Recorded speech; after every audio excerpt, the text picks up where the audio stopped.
brother had a secret crush on my wife since school, and he brought my ex to my wedding to stop me from marrying her. So I told his pregnant girlfriend that he was cheating on her. This is going to be a long read, so bear with me. I am 27, have a younger brother, Jake, fake name, M25. Jake and I have been close as brothers, and we've had a very normal sibling relationship, or so I thought. Maybe I was oblivious to what was going on, or maybe he was really good at hiding his true emotions. This story also involves my ex-girlfriend, Ruth, F27, and my now wife, Zara, F24. Jake, Zara, and I went to the same school. I was a couple of years older than them, so I never interacted much with Zara.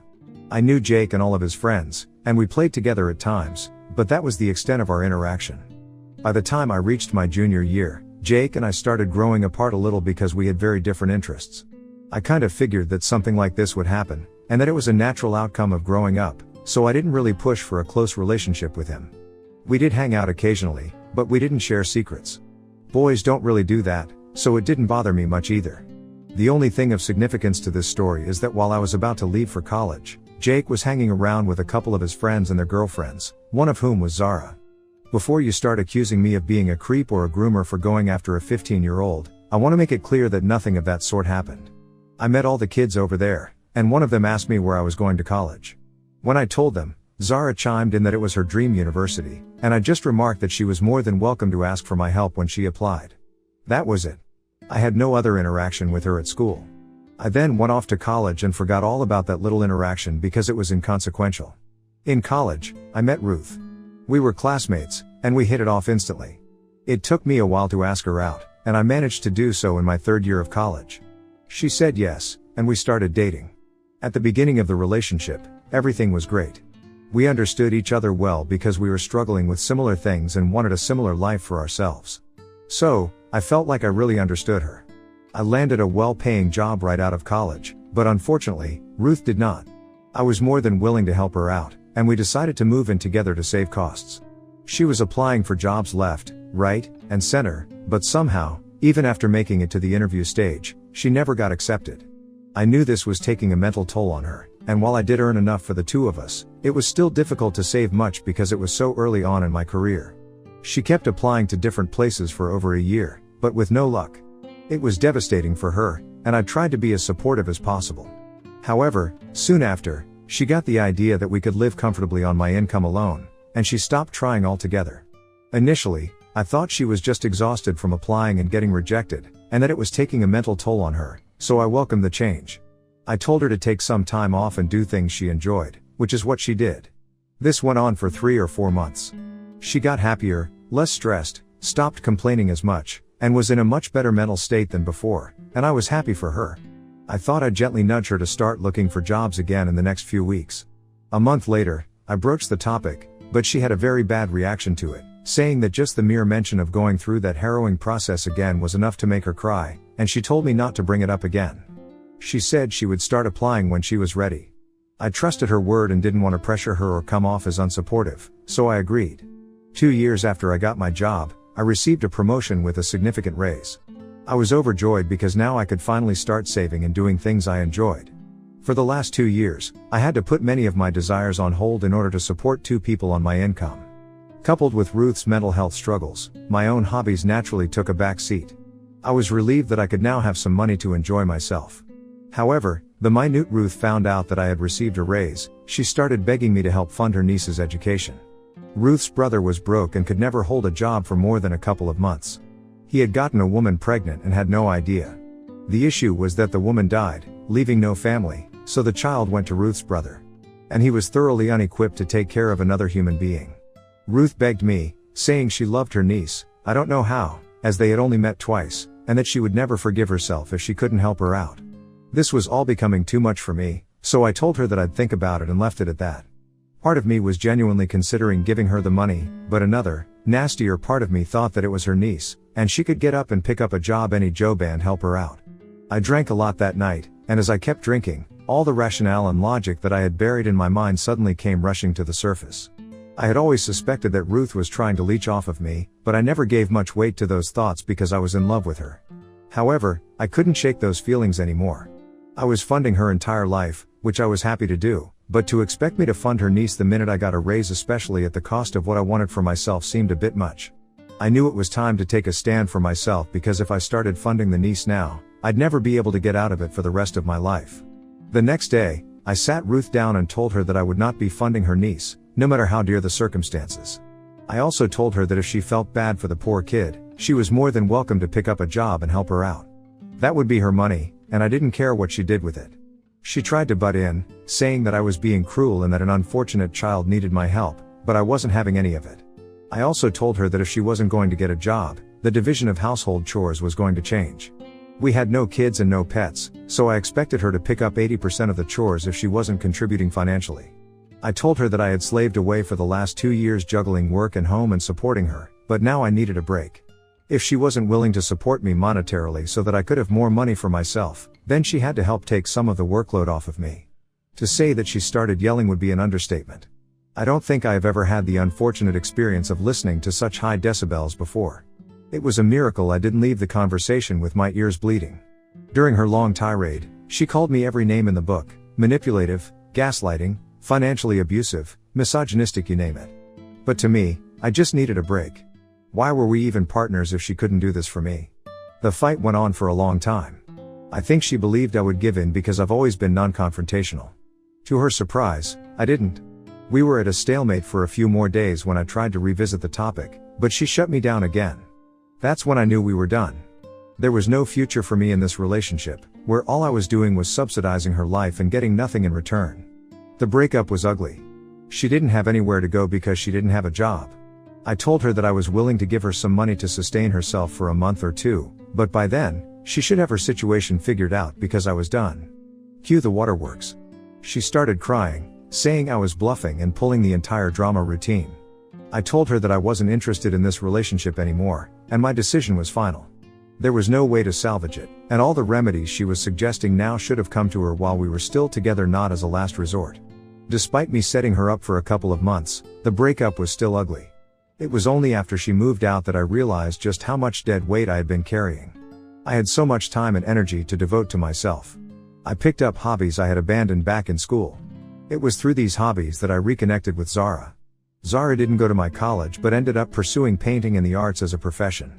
I had always enjoyed doodling as a kid, even though it was kind of a secret hobby because it wasn't considered masculine enough. Well, there was an art exhibition in my city, and I went out of curiosity. That's where I found Zara. She had put up a piece in the exhibition, and we got to talking. This was a few months after my breakup with Ruth. I asked Zara how everything was going, and we made small talk, which we both enjoyed. We decided to meet up again, and she promised to let me know if there were any other art events in town. She did. We met up again, and we slowly started falling for each other. It took me a year to ask her out, but by then, I was already madly in love with her.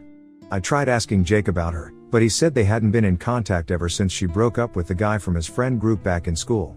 I won't go into all the details of my relationship with Zara because it's not relevant to this story. Just know that it's always been a warm and equal partnership between us, and I knew pretty early on that she was the one I wanted to marry. During this time, Ruth tried to get in touch with me a couple of times, but I always rebuffed her. Zara was always aware of this whenever it happened, and she was secure enough to not doubt me. I introduced Zara to my family over dinner a year into our relationship, and by this time, we had already started contemplating marriage. My parents don't interfere in their kids' personal affairs, so that was never an issue. It was a good dinner, and Zara got along well with my family. We were all talking about how funny it was that life works in mysterious ways and how it was pure chance that I bumped into Zara again. It was then that Jake quipped that he couldn't believe his middle school crush was going to be his sister-in-law. It seemed like a light-hearted joke at the time, and everyone present took it that way. Zara even said that Jake was the only guy in their group who was remotely interesting to talk to. It was a fun dinner, and I thought nothing of Jake's comment. He seemed really happy for me too. Little did I know, he had been harboring feelings for Zara all these years, even though he'd been in multiple relationships. The issues started during the wedding planning. It wasn't obvious to me at the time because I never would have thought my own brother would pull something like this. It was little things at first, messing up the time for the dress appointment, forgetting to check in with the caterer, things that could be attributed to him just being forgetful. I now know that it was deliberate on his part to create a rift between Zara and me and somehow stop the wedding. None of it worked. We were too strong to be rattled by a few missed appointments, even though it was a high-stress situation for both of us. If anything, Zara became even more short and snippy with Jake, which only hurt him more. The final blow came on the wedding day. All this time, I had not been in contact with Ruth. I didn't know where she was, what she was doing, or how she was faring, and frankly, I wasn't interested. Little did I know, Jake had been in touch with her for months leading up to the wedding. He was hoping for some kind of intervention like drama, and if nothing else worked, he planned to get Ruth to coerce or persuade me into leaving Zara. She wasn't on the guest list, but she showed up as Jake's +1. This was surprising to me because everyone in the family had met Jake's girlfriend, and we were expecting her to be there. I didn't have time to ask him what Ruth was doing there, but I had a bad feeling. Thankfully, Zara hadn't noticed Ruth by this point. Just before Zara was about to walk down the aisle, Ruth stood up and started screaming in front of everyone, claiming that she was the love of my life, and she was willing to take me back, and that I didn't need to marry Zara. It caused a huge commotion, and Ruth started crying and stomping her feet like a petulant child. It was pathetic, to be honest. I ran over to Jake, grabbed him by the collar, and told him to leave. He said he had come to make everything right, claiming that Ruth and I were meant for each other, and that Zara and he were meant to be together. He rambled on with some delusional nonsense, and I was appalled. I asked my friends to escort both him and Ruth out of there. At this point, Zara had come out, and I don't even know whether she fully grasped what was happening, but she calmly walked over to Ruth, slapped her in front of everyone, blew her a kiss, and asked her bridesmaids to start the music. I've never seen something more iconic in my life. It was so humiliating for Ruth, and instead of creating a scandal around me, she just turned herself into a spectacle in front of everyone. The rest of the wedding went as smoothly as it could given the circumstances. It was a dramatic day, not at all what I had hoped for, but there wasn't much I could do to salvage the situation at that point. I blocked Jake right after the wedding. I wasn't interested in hearing his side of the story because he had already shown me plenty. It was disgusting and despicable, more so because Zara and Jake had never even shared any real bond. He was delusional, and frankly, dangerous to be around. Most importantly, I felt horrible for his girlfriend, Violet. A few days after the wedding, I called Violet to ask why she wasn't at the wedding and why Jake didn't bring her as his +1. I wanted to know what kind of story he had been feeding her before I decided to meddle in their relationship. She was pretty short with me, saying I didn't have to pretend to like her and that she would much rather I drop the facade and be honest with her. I knew instantly that Jake had used either me or Zara as an excuse to keep her from coming to the wedding. I asked her why she was saying that, and she told me to cut the act because Jake had already told her that she wasn't invited. That's why he didn't get a +1 for the wedding. She said she didn't mind him going, and didn't mind that we didn't like her, but she was very put off by the fact that the entire family pretended to like her when, in fact, we couldn't stand her. I emphatically told her none of that was true, and that Jake had misled her. I begged her not to tell Jake or our parents about our conversation for the next 2 weeks, and Zara and I would meet her after we returned from our honeymoon. She said she wouldn't betray Jake for us, so I had to send her a photo of the actual invitation that was sent out to Jake, which clearly had a +1. I also sent her screenshots of my conversations with Jake, where I confirmed her attendance with him. She said she didn't believe us, and I told her I understood, and that we weren't asking her to trust us, we just wanted her to keep quiet until we could meet and clear up the miscommunication. She agreed, but I didn't know if she would actually stick to it. I could only hope nothing would go wrong while I enjoyed my honeymoon, but I was really looking forward to showing Violet Jake's true colors. Update 1. I didn't realize this story would gain so much attention. My inbox is flooded with people asking for updates, but as I said, I was out enjoying my honeymoon and didn't bother to check Reddit. Fortunately, nothing untoward happened during the honeymoon itself. Jake remained blocked, and he didn't try calling me. Violet sent a short text saying she hadn't talked to Jake about our conversation but wanted to meet as soon as I returned from my honeymoon. The meeting happened a few hours ago. We met at a cafe because Violet didn't feel comfortable coming to our home. She was very defensive at first, with her body language and attitude making it clear she wasn't interested in listening to us. But we told her what had happened, in detail. At first, she refused to believe us, calling us crazy for accusing Jake like that. However, during the honeymoon, I asked some friends if they had any videos from the wedding. While there wasn't one video that captured the entire ordeal, a few people were making videos, and we managed to roughly piece the incident together. I showed those videos to Violet, and then explained the whole Ruth situation. That's when she started to believe us. She asked Zara if there had ever been anything between her and Jake, and Zara firmly said no. Violet found it hard to believe that Jake would be so delusional about everything, especially if there was nothing going on. Zara said she was baffled as well. There had been a maximum of 10 to 12 in-person interactions, and she didn't know when or how Jake fell for her or assumed she had fallen for him. We told Violet we thought it was our duty to make her aware of what was happening, and that she was free to do whatever she wanted with the information. We also told her that we had blocked Jake and were going no contact with him, and we didn't see that changing anytime soon, if ever. She said she understood where we were coming from, but she also said she wanted to confront Jake and do it as soon as possible. We tried to dissuade her a little, but she said she owed it to herself, especially since she was pregnant, to know whether it was wise to stay with Jake. Both Zara and I congratulated her on the pregnancy and told her we would support her no matter what. She said she was sure she wanted to proceed with the confrontation, but for that, she would have to disclose that we had reached out to her and shared everything. Though it wasn't ideal, as both Zara and I wanted to stay out of the Jake drama, we also knew standing by Violet was the right thing to do. We told her she had our full support and we would do whatever it took to help her out. That was all that happened at the meeting, but I know this isn't the end. Things are about to blow up for Jake, and he has absolutely no idea what's coming. Update 2, I know this update is coming very soon, but things have escalated beyond repair. I've unintentionally started a storm knot that I regretted and Jake is about to go down hard. After Violet spoke with us, she didn't waste any time and went straight for the jugular. She called up Jake and asked if he was at work. When he said yes, she marched over to his office that very minute and confronted him. Things got ugly. She went straight into his office. She was allowed in because she told them she was dropping off some files for him, and asked if he had pulled the stunts we had told her about. Jake tried to tell her it wasn't the place to talk and that they would talk once he got home. But Violet wasn't having it. There was a fair bit of yelling involved, and HR had to be called up to his floor. Here's where things get even better or worse, for Jake. The HR assistant asked Violet who she was and why she was creating such a scene, and Violet told her she was Jake's girlfriend and that she was pregnant. To her surprise, Jake denied it. He denied being her boyfriend outright. There was more yelling, and Violet was eventually escorted out. When Jake went home that day, a storm was waiting for him. They got into a massive fight, the details of which I don't know. What I do know is that it came to light that Jake had been cheating on Violet for a long time, and the woman he was cheating with was none other than the HR assistant who had intervened during the confrontation. So, Jake is screwed. Violet is going to leave him, I know that for sure, because she's a no-nonsense woman who doesn't tolerate disrespect. For her to condone cheating and forgive Jake is next to impossible. As for his affair partner, Jake's office has a very strict no-dating policy. They make employees sign agreements and everything. Since the confrontation and Violet's little outburst at the office, his affair partner, let's call her Jane, learned that Jake had been posing as a single man and that he had a girlfriend who was pregnant. Jane was appalled to learn she was the other woman and that Jake had been lying to her the whole time. Word got around like wildfire, and Jake is now under fire at work for what he did. To make matters worse for him, Jane has connections with the higher-ups in the company. So Jake is screwed in more ways than one. He might lose his job, and he's definitely going to lose Violet. Oh, and Violet has also kicked him out of the house. It turns out the house they lived in belonged to Violet's grandmother, so Jake has nowhere to go.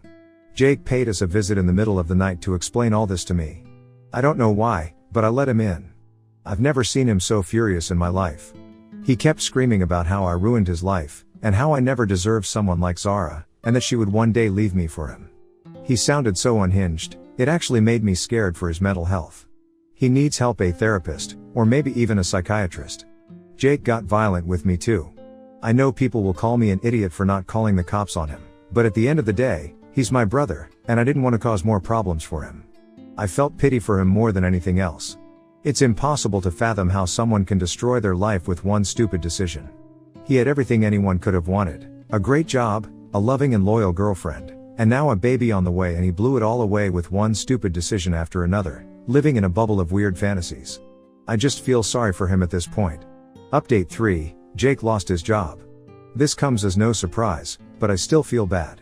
Violet has broken up with him and doesn't want anything to do with him. My parents are fully supporting Violet, as are Zara and I. Now Jake thinks I've turned the entire family against him over a harmless prank. Yeah, now he's calling his declaration of undying love a prank. Nobody is buying into this new narrative of his, and he has been completely ostracized by the family. I don't know where he's staying now, and this drama has been getting on my nerves. I'm a newlywed, and I can't keep running around dealing with the mess Jake has made. I know I started this by involving Violet in the first place, and I'm glad I did, but I never anticipated it would blow up this big. It's a total mess, and I don't see how Jake can recover from this. My parents are furious with him for throwing everything away and basically being a scumbag, and I don't blame them. We weren't raised like this, and I don't know how he turned out this way. That being said, This will be my last update. Zara and I have decided we need to leave all this behind us.